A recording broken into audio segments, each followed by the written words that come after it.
할렐루야, 반갑습니다. 오늘은 기독교에서 사순절을 기념하는 날의 시작주일입니다. 그래서 사순절을 절기를 왜 지키는지, 이게 맞는 건지, 그리고 유래에 대해서 좀 알아보고, 그리고 오늘 말씀처럼 도의 초보, 이 절기를 지키는 것이 도의 초보입니다. 이것을 버려라.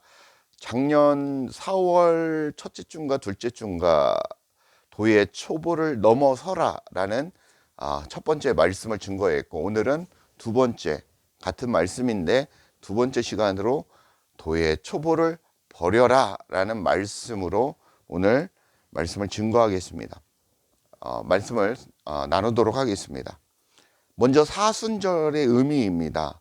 사순절이란 예수 그리스도께서 이 땅에, 이 세상에 오신 이후에 참된 진리를 선포하시다가 고난을 당하셨고, 또 십자가에 달려 죽으심으로 사흘 만에 부활한 것을 되새기기 위한 교회의 절기입니다. 사순절은 40일간의 절기로 부활주일 전날까지 지키는 것을 말하는데, 각 주일은 제외하고 40일을 지켜온 것을 말하는 것입니다. 왜 주일을 뺐냐? 주일은, 우리가 주일로 섬기는 날은 예수님께서 부활을 하신 그 날이기 때문에 빼왔다라는 것입니다. 그 유래를 찾아보면 유세비우스에 의해 기록된 초대교부 이레네우스의 진술에 의하면 3세기까지는 부활절 2일에서 3일을 금식을 했고, 그렇게 해서 지냈고, 4세기의 때는 3세기에는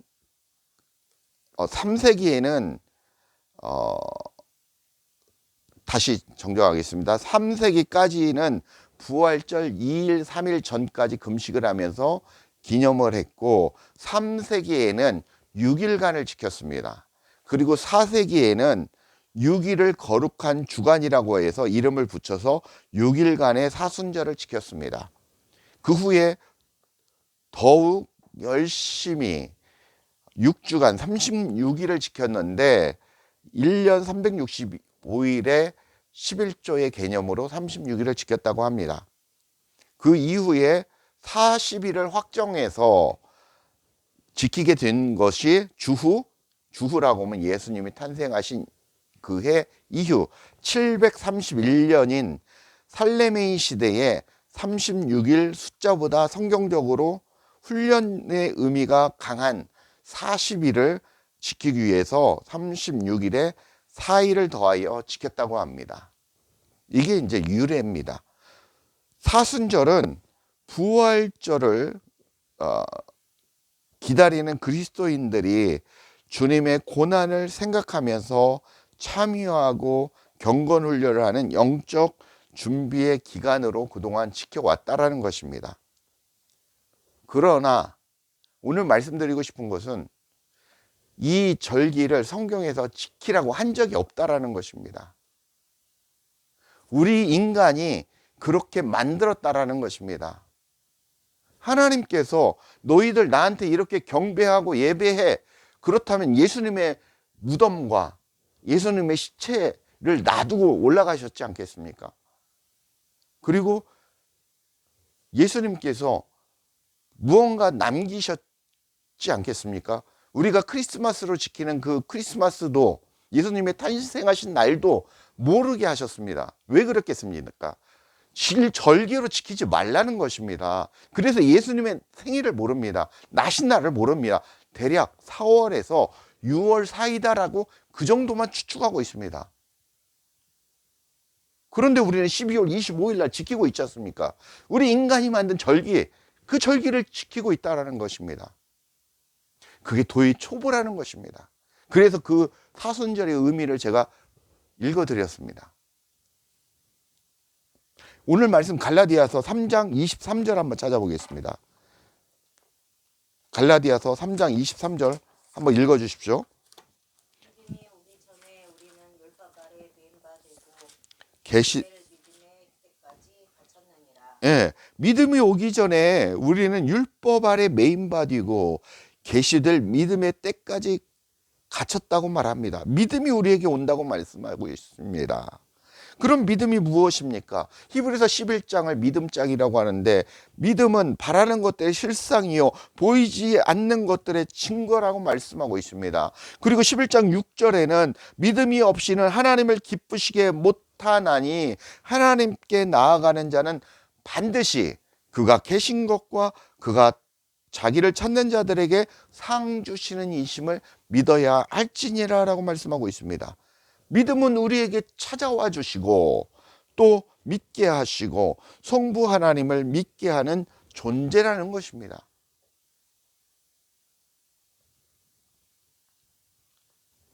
그러면 누가 여러분들 머릿속에 생각되어집니까?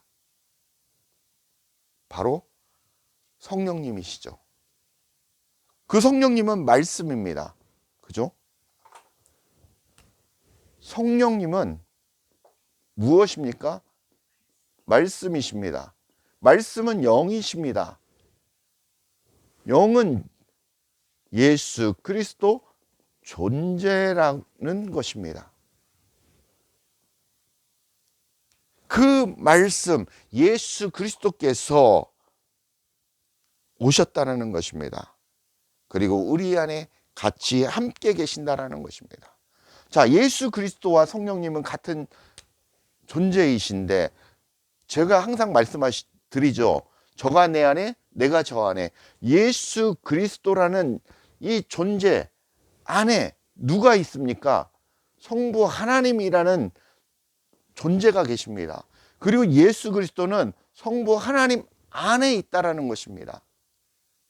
그게 저가 내 안에, 내가 저 안에, 그 뜻입니다.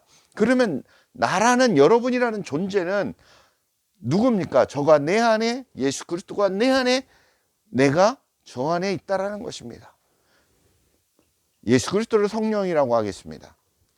같은 이치니까. 자, 그러면 성삼위일체 하나님이 여러분이라는 성전 안에 성삼위일체 하나님이 여러분 안에 계신다라는 것을 여러분이 믿고 인정하셔야 된다는 것입니다. 율법이, 그럼 두 번째, 율법이 무엇입니까? 율법은 여러분들이 딱 생각하면 무엇이 생각이 납니까? 모세 율법을 얘기하지 않습니까?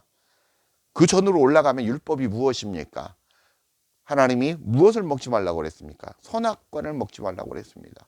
그 전으로 올라가면 무엇입니까? 하나님의 형상으로, 창세기에 보면 하나님의 형상으로 사람을 만드시고 남자와 여자를 만드셨다고 합니다. 법이 생겼다라는 것입니다. 혼자 있을 때는 법이 없습니다. 이렇게 하나일 때는 법이 없다라는 것입니다. 그러나 이 법이 남자라는 존재와 여자라는 존재가 있음으로 인해서 성적인 존재를 얘기하는 거 아닙니다. 이 막힌담이 생김으로 해서 법이 존재하는 겁니다. 율법이 생겼다는 것입니다.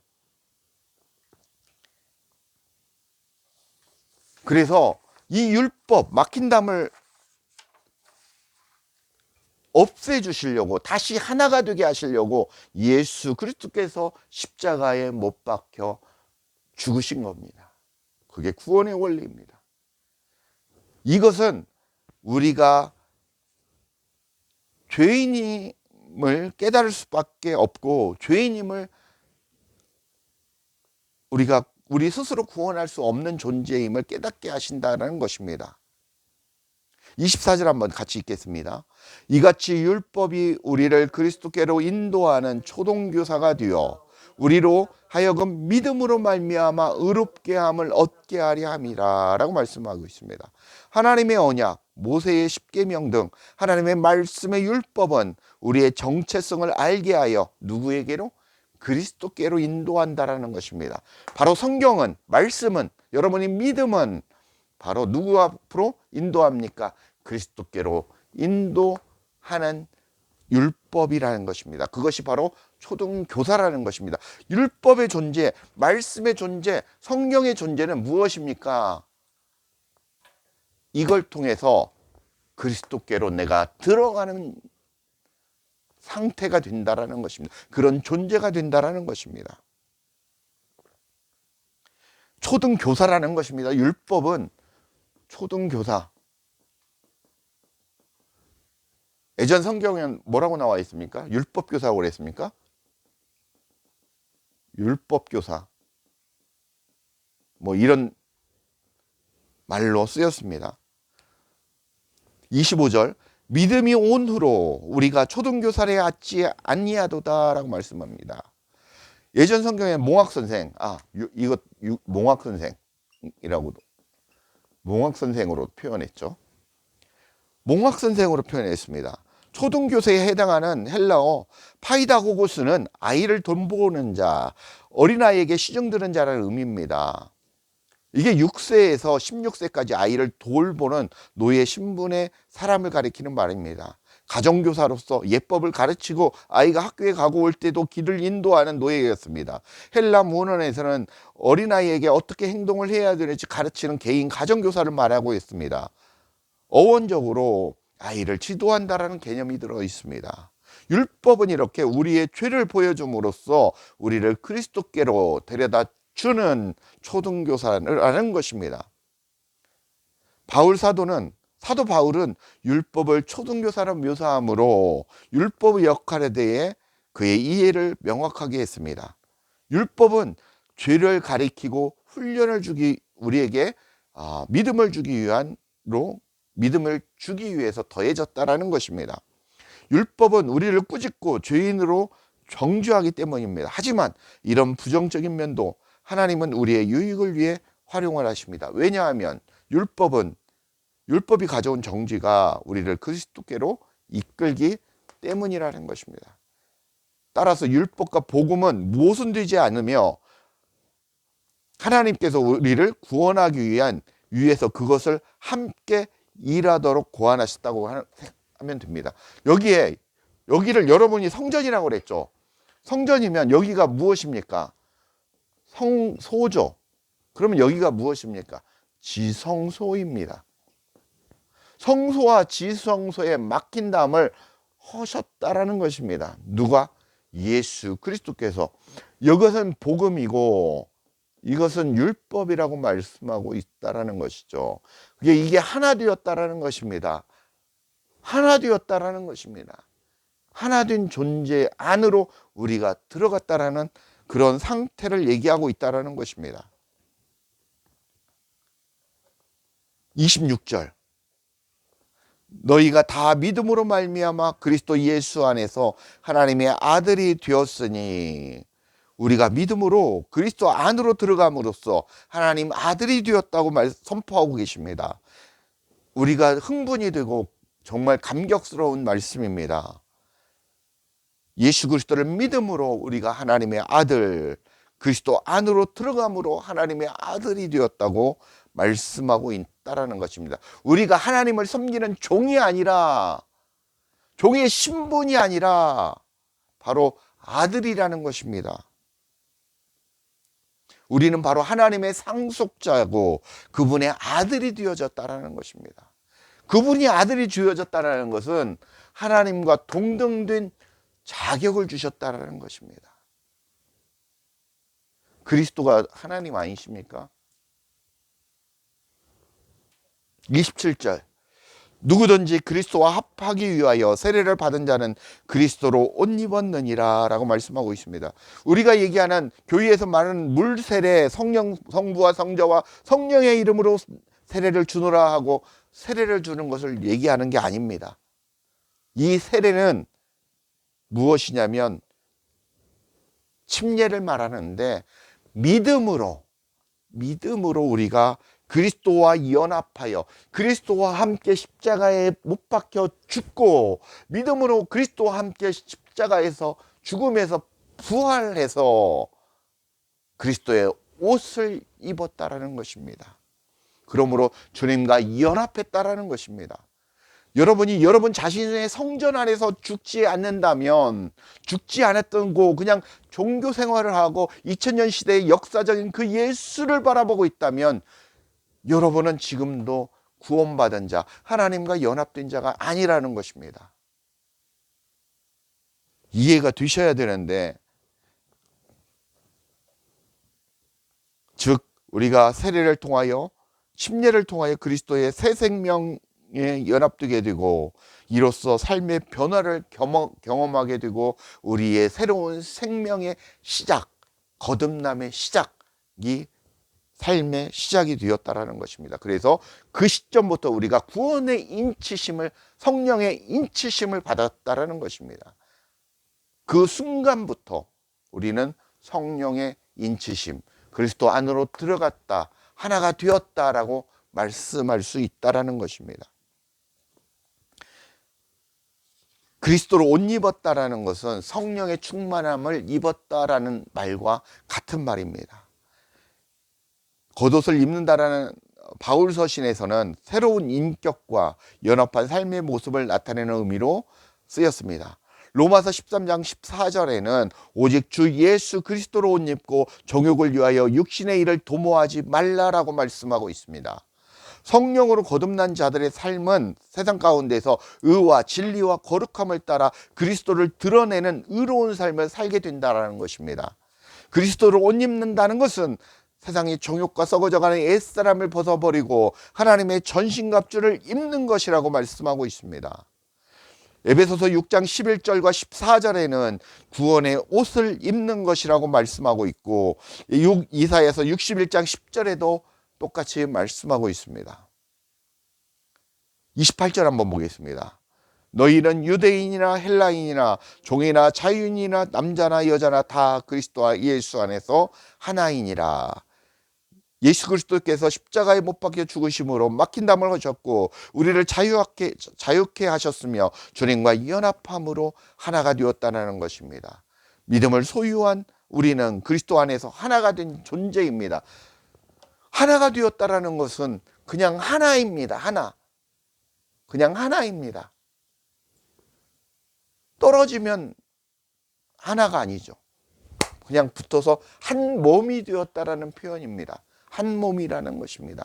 그게 연합입니다. 29절 너희가 그리스도의 것이면 곧 아브라함의 자손이요 약속대로 유업을 이을 자니라 라고 말씀하고 있습니다. 여러분은 유업을 이을 자, 천국의 유업을 이을 자라는 것입니다. 우리가 그리스도의 소유라는 것입니다. 갈라디아서 4장 1절은 또 내가 말하노니 유업을 이을 자가 모든 것의 주인이나 어렸을 동안에는 종과 다름이 없어서 그 아버지가 정한 때까지 후견인과 청지기 아래에 있나니라고 말씀하고 있습니다. 우리가 유업을 이을 자이고 주님의 모든 소유와 능력과 권세가 다 우리의 것이라는 것입니다. 하나님의 권능이 우리 안에 있고 그 하나님의 권세가 우리 안에 있다라는 것입니다. 왜? 성삼위일체 하나님께서 내 안에 계시고 내가 그리스도 안으로 들어감으로 하나가 되었기 때문이라는 것입니다. 그런데 어렸을 동안은 종과 같다고 합니다. 어렸을 때가 무엇입니까? 성인이 안 됐다라는 것입니다. 어렸을 때는 무엇입니까? 젖을 먹는다라는 것입니다. 우리가 성인이 되려면 무엇을 먹어야 됩니까? 밥을 먹고 반찬을 먹고 국을 먹고 소고기를 먹고 해야 건강해지지 않습니까?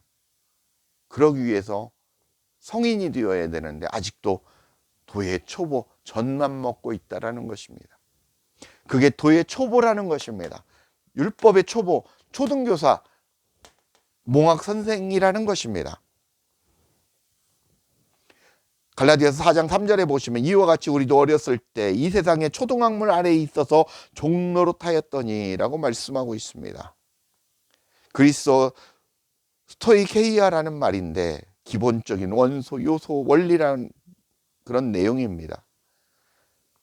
이 악한 세대를 지배하는 마귀의 권세 또는 아주 기본적인 신앙생활의 원리를 얘기하고 있습니다. 4절에 보면 때가 차매 하나님이 그 아들을 보내사 여자에게서 나게 하시고 율법 아래에게서 나게 하신 것은 5절 율법 아래에 있는 자들을 속량하시고 우리로 아들의 명분을 얻게 하려 하십니다 라고 말씀하고 있습니다.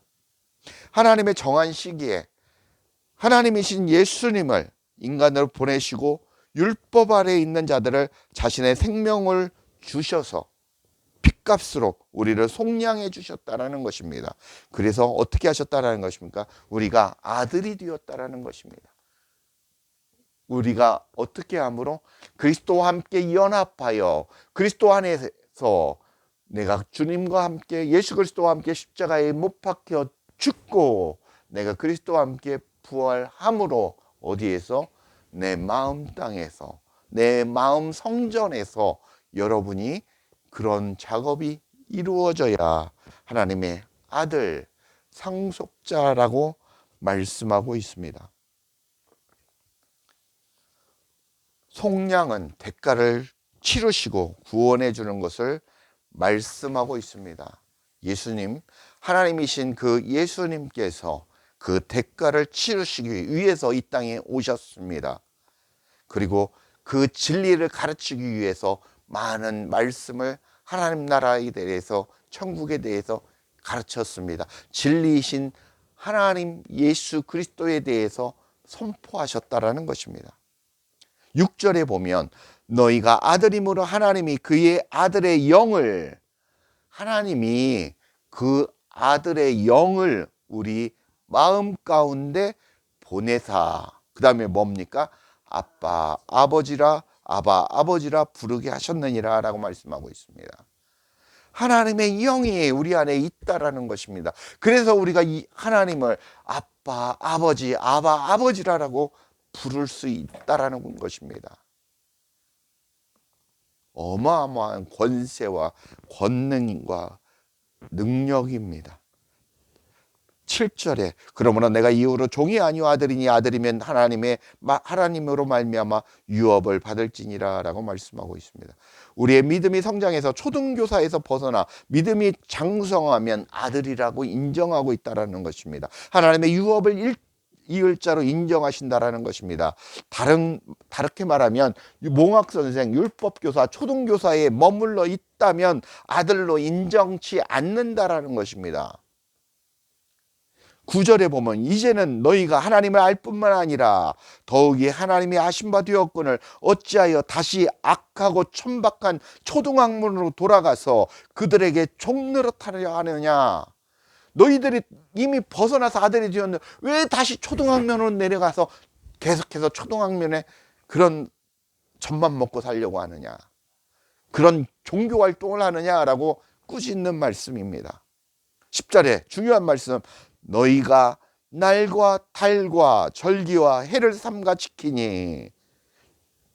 출애굽 이후에 이스라엘 백성들이 그랬고 지금의 기독교인들이 전 세계에 27억입니까? 24억입니까? 이 모든 기독교라고 칭하는 사람들이 절기를 지키고 그러고 있다는 것입니다. 초등학문의 율법교사 몽학선생의 위치에 있다는 것입니다. 11절에 내가 너희를 위하여 수고한 것이 헛될까 두려워하노라. 내 죽음이 헛될까 두렵다라고 사도 바울이 염려하면서 권면하는 모습입니다. 다시 초등학문, 도의 초보로 돌아간다는 것입니다. 그것은 10절에 날과 달과 절기와 해를 삼가 지킨다는 것입니다. 우리가 안식일을 지키고 사순절을 지키고 부활절을 지키고 크리스마스를 지키고 하는 것들이 어떻게 보면 우리가 몽학선생으로 초등교사로 살아가고 있는 모습이라는 것입니다. 바울은 그들이 율법의 참된 목적을 깨닫지 못하고 율법을 구원의 방편으로 삼는 왜곡된 신앙을 소유함으로 더 큰 멍해와 굴레에 빠져 헛된 열심으로, 헛된 종교 활동으로, 종교 신앙생활로 그렇게 열심을 살아가는 것을 책망하고 있다는 것입니다. 똑같은 우리의 모습 아닙니까? 갈라디아 2장 19절 20절 한번 찾아 읽겠습니다. 내가 율법으로 말미암아 율법에 대하여 죽었나니 이는 하나님에 대하여 살려 함이라. 내가 그리스도와 함께 십자가에 못 박였나니 그런즉 이제는 내가 사는 것이 아니요 오직 내 안에 그리스도께서 사시는 것이라. 이제 내가 육체 가운데 사는 것은 나를 사랑하사 나를 위하여 자기 자신을 버리신 하나님의 아들을 믿는 믿음 안에서 사는 것이라. 내가 하나님의 은혜를 패하지 아니하노니 만일 의롭게 되는 것이 율법으로 말미암으면 그리스도께서 헛되이 죽으셨느니라. 여러분이 계속 율법 아래에 초등교사로서 살아간다면, 몽학선생으로 살아간다면 그리스도의 죽음이 헛되이 될 수 있다는 것입니다. 에베소서 6장 1절에서 2절 한번 찾아보겠습니다. 에베소서 빌립보죠. 에베소서 6장 1절 2절. 그러므로 우리가 형제들아 그러므로 우리가 그리스도의 도의 초벌을 버리고 죽은 행실과 회개함과 하나님께 대한 신앙과 세례들과 안수와 죽은 자의 부활과 영원한 심판에 관한 교훈의 철을 닦지 말고 완전한 대로 나아갈지니라 라고 말씀하고 있습니다.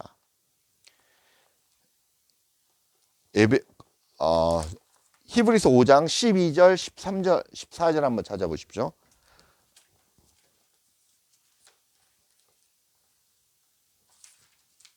히브리서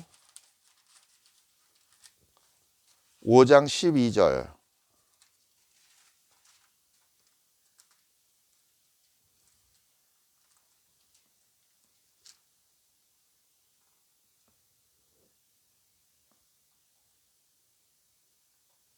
네. 자, 히브리서 5장 12절 14절 시작. 때가 오래되었으므로 너희가 마땅히 선생이 되었을 터인데 너희가 다시 하나님의 말씀의 초보에 대하여 누구에게서 가르침을 받아야 할 처지이니 담단한 음식은 못 먹고 젖이나 먹어야 할 자가 되었도다. 이는 젖을 먹는 자마다 어린아이니 의의 말씀을 경험하지 못한 자요.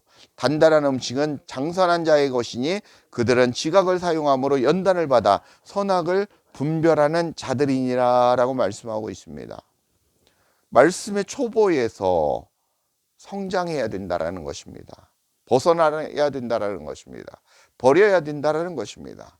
베드로전서 2장 2절입니다.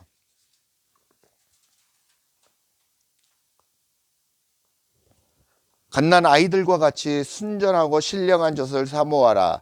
이는 그로 말미암아 너희로 구원에 이르도록 자라게 하려 함이라 라고 말씀하고 있습니다.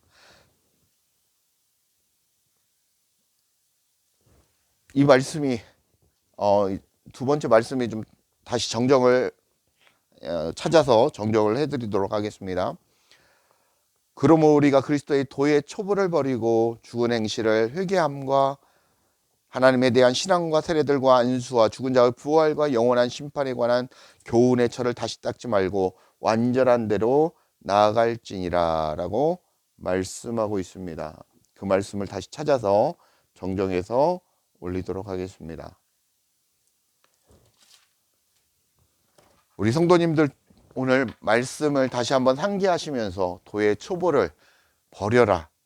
도의 초보를 버리고 내 안에 누가 계십니까? 성삼위일체 하나님과 우리가 같이 연합되어 하나 되어 지금 현재 살아가고 있다라는 것을 인정하셔야 됩니다. 그래서 우리는 지금 나무 천국의 삶을 사는 것입니다.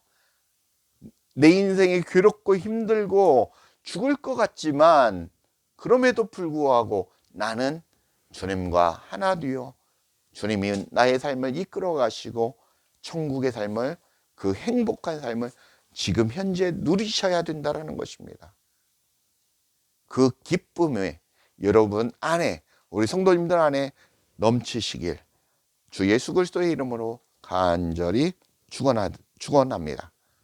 감사합니다.